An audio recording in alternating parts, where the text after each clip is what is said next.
Hi hello నమస్తే welcome to మనం TV. వైసీపీలో ఉన్న మున్సిపల్ కార్పొరేటర్స్ అందరూ వైసీపీకి రాజీనామా చేసి కూటమిలోకి వస్తున్నారు. ఈ రోజు చూసుకుంటే తిరుపతి, నిన్న హిందూపురం, వైజాగ్ రాష్ట్ర వ్యాప్తంగా ఇట్లా రాజీనామా చేస్తున్నారు. ఎందుకు ఏం జరుగుతుంది అనేది తెలుసుకోవడానికి ప్రయత్నం చేద్దాం. ఇప్పుడు మనతో ఉన్నారు సీనియర్ పొలిటికల్ అనలిస్ట్ అంకంరావు గారు. నమస్తే సార్. నమస్తే అమ్మా. సార్, వైసీపీలో ఉన్న మున్సిపల్ కార్పొరేటర్స్ అందరూ రాజీనామా చేసి కూటమిలోకి వస్తున్నారు. ఎందుకు సార్? ఎందుకని ఇంత సడన్ గా ఆల్ ఆఫ్ సడన్ గా డెసిషన్ తీసుకున్నారు? అధికారం అక్కడ లేదు, ఇక్కడ ఉంది. ఓకే. అందుకంటే వాళ్ళ గురించి మనం ఏం మాట్లాడుకోవాలి? ఓకే. చేర్చుకునే వాళ్ళు అలానే చేర్చుకుంటున్నారు, వచ్చేవాళ్ళు అలానే చేసుకుంటున్నారు. సిద్ధాంతాలు కానీ ఈ ప్రయోజనాలు కానీ ఏమి లేవు కదా. ప్రజల గురించో దాని గురించో లేదు, స్వార్థ ప్రయోజనాల కోసమే ఇలా మారుతున్నారు.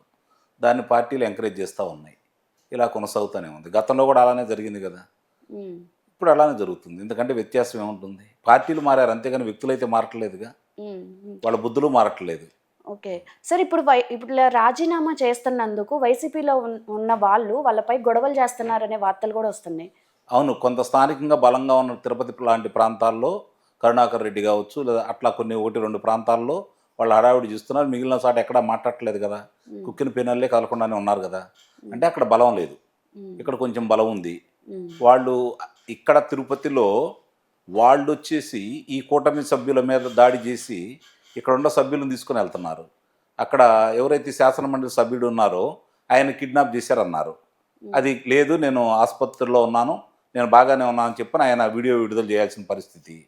అన్నీ అబద్ధాలే చెప్తున్నారు కదా. వాళ్ళు చెప్పేది ఒక్కటి కూడా నిజమైతే లేదు కదా.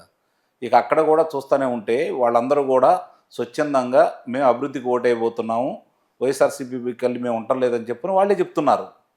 అంటే వాళ్ళు ఎవరికి కూడా సిద్ధాంతపరంగానో కార్యకర్తలుగా నలిగి పోరాటం చేసి ఎన్నికల్లో పాల్గొని గెలుపోవటంలో ఉండేవాళ్ళు అయితే పార్టీకి కట్టుబడి ఉంటారు. వీళ్ళు అలాంటి వాళ్ళు కాదు కదా.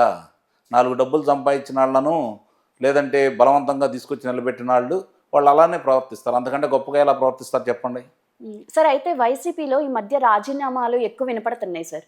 అంటే ఎందుకంటారు ఇలాగా? అంటే వాళ్ళు ఒక ప్రణాళికబద్ధంగా వెళ్తున్నారు. చాలామందికి అర్థం కావట్లేదు. కానీ ఒక పరిశ్రమ ప్రారంభించారనుకోండి, ఆ పరిశ్రమ లాభాల్లో లేదు, ప్రజలకు నేను పంచాలి, లేదంటే జీతభత్యాలు కార్మికులకు ఇవ్వాలని కోరిక వచ్చిందనుకోండి, మొట్టమొదటి ఏం చేస్తాడు? నష్టాల్లో ఉన్నాయని చెప్పి ప్రకటిస్తాడు. ఆ తర్వాత కార్మికుల్ని విధుల నుంచి తొలగిస్తాడు. అప్పుడు వాళ్ళు సమ్మెబాడబడతారు. సమ్మెబాడబట్టినప్పుడు వీళ్ళు ఏం చేస్తారంటే లాకౌట్ ప్రకటిస్తారు. లాకౌట్ ప్రకటించి దీంట్లో ఉన్న భాగస్వాములు పక్కకి వెళ్తూ ఉంటారు. ఇవన్నీ ప్రణాళికబద్ధంగా ఎవరైతే యజమానులు ఉంటారో వాళ్ళందరూ కలిసి చేస్తారు. చివరికి అందరూ బయటికి వెళ్ళారు కాబట్టి ఏం చేయలేకపోతున్నాను, ఈ వ్యాపార సంస్థను మూసేశాను అంటాడు. వైఎస్ఆర్సీపీ పార్టీ కూడా అలానే జరుగుతుంది. అతనికి తెలియకుండా ఎవరు పక్కకి వెళ్తలేదు, అది గమనించుకోవాలి. వీళ్ళేం శుద్ధపూసలు కాదు, స్వతంత్రం కోసం పోరాడిన వాళ్ళు కాదు, లేదంటే ప్రజా ఉద్యమాల నుంచి వచ్చిన నాయకులు కాదు. అతనితో పాటు వచ్చిన వాళ్ళే, అతని ఆలోచనతో ఉన్నవాళ్లే.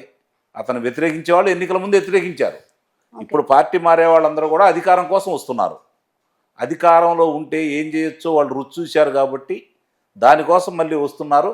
ఇక్కడ కూడా వచ్చిన వాళ్ళు కొంతమంది అదే తరహాలో కొనసాగుతూ ఉన్నారు. దానివల్ల కూటమికి కూడా చెడ్డపేరు వస్తూనే ఉంది.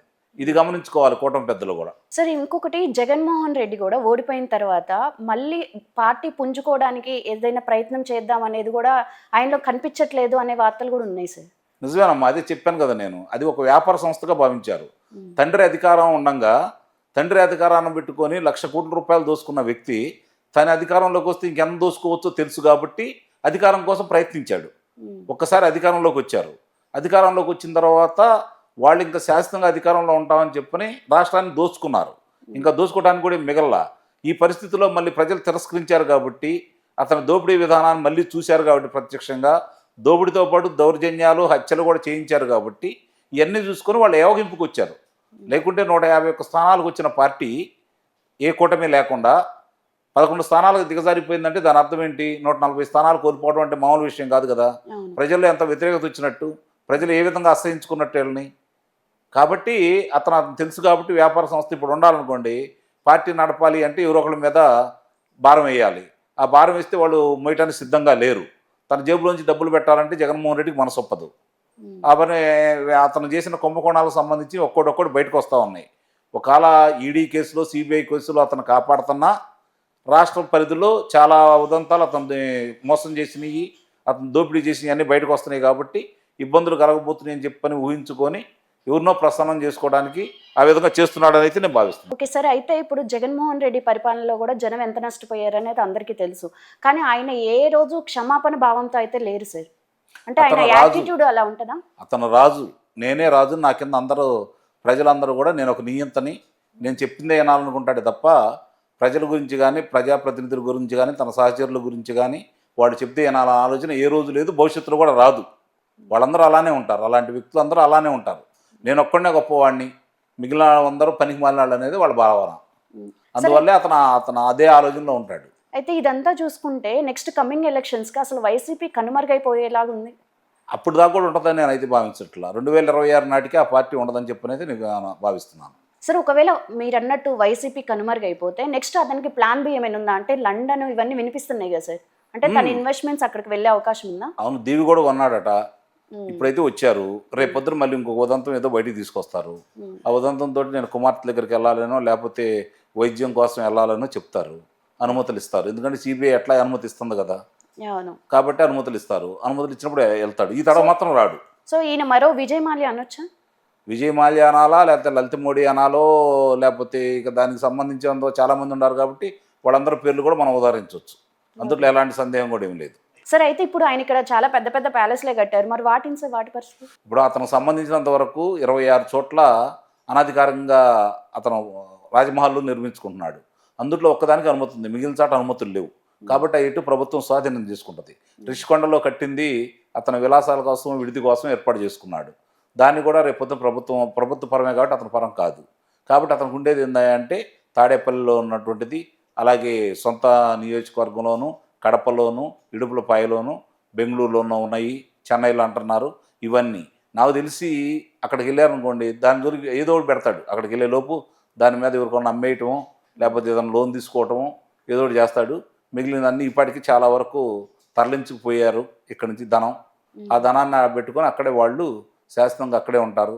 అక్కడి నుంచి ఇటు మిగిలిన వాళ్ళని తీసుకురాలేదు కదా, వీళ్ళు కూడా అదే పరిస్థితి. అక్కడ దాకా ఎందుకు, నిన్నగాక మొన్న ఫోన్ ట్యాపింగ్ సంబంధించి తెలంగాణకు సంబంధించిన ప్రభాకర్ వచ్చాడా? రాలేదు కదా. మరి అట్లానే ఉండవు మన భారతదేశంలో ఉన్నటువంటి వ్యవస్థలు ఆ విధంగా అంత పటిష్టంగా పనిచేస్తున్నాయి. కాబట్టి దాన్ని ఆధారం చేసుకొని ఇక వాళ్ళైతే మాత్రం ఎట్టి పరిస్థితుల్లో ఒకసారి వస్తారు, రేపు పొద్దున్న ఏదైనా ఇట్లానే ఈ సిబిఐ వాళ్ళు ఎలా ఇస్తారు, అందుట్లో అనుమానం ఏం లేదు. అతను ఏది కోరితే అది అడగకుండానే ఇస్తారు. ఎందుకంటే న్యాయస్థానం వచ్చి నువ్వు హామీ ఇచ్చేసి సంతకం పెట్టేసి పాస్పోర్ట్కి మళ్ళీ కొద్దానికి పెట్టుకో అంటే అతను నేను రాను అని చెప్పని భీష్మిందుకు కూర్చుంటే మళ్ళీ అదే న్యాయస్థానం అతనికి ఇచ్చేసింది కదా. అంటే ఇక్కడ వ్యత్యాసం మనకు కనపడతానే ఉంది కదా. ఎందుకు సార్ ఆయనకి అంత అహంకారం? ఎందుకు అహంకారం కాదు, అతని చేతిలో ధనం ఉంది. ఆ ధనాన్ని అతన్ని కాపాడే వాళ్ళు వ్యక్తులు ఉన్నారు. ఆ ధనం కొంతమందికి దోచిపెట్టాడు. చెప్పుకోవాల్సింది ఏంటంటే అతను ఒక్కడే తినలేదు, కొంతమందికి దోచిపెట్టాడు, కొంతమందికి ఇంకా ఇస్తూనే ఉన్నాడు, వాళ్ళు కాపాడుతూనే ఉన్నారు. కానీ ఆంధ్రప్రదేశ్ చూసుకుంటే అప్పులు పాలైపోయింది. ఆయన బాగుపడ్డాడు కదా. ఇప్పుడు ఆయనకు ₹1,00,00,000 సంపాదించినప్పుడు తెలియదా అతను అవినీతి పడ్డాడు? ప్రజలకి తెలుసు కదా.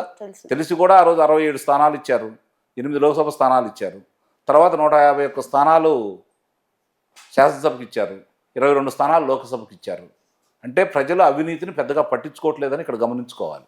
అతను చూసి భయపడ్డారు. ఇప్పుడు భయం వేరు, అవినీతి వేరు. అతను చూసి భయపడ్డారు. దాంతో ఇప్పుడు అవినీతి కూడా కనపడతా ఉంది. కాబట్టి ఆ భయం అనేది అతను ఇక అవకాశం లేదు అనేది అతనికి అర్థమైపోయింది ఇక్కడ. Okay, thank you sir. Thank you.